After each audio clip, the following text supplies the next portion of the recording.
เวลาพวกหนูขาดเหลืออะไรอาจารย์ก็สามารถช่วยได้มีความผูกพันอยู่ตรงนี้มากนะคะสำหรับน้องๆทุกคน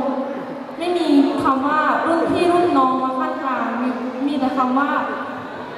เป็นครอบครัวค่ะสำหรับพวกเราโรงเรียนนี้ให้พวกเรามากและเพื่อนๆของพวกเราก็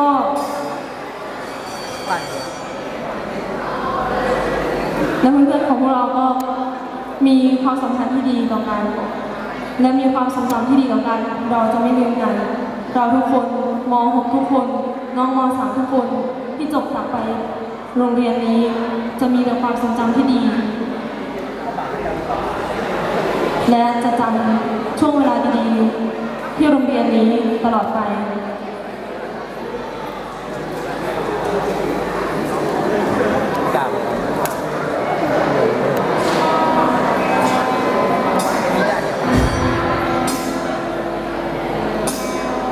น้องทุกคนน้องช่วยกันนะครับ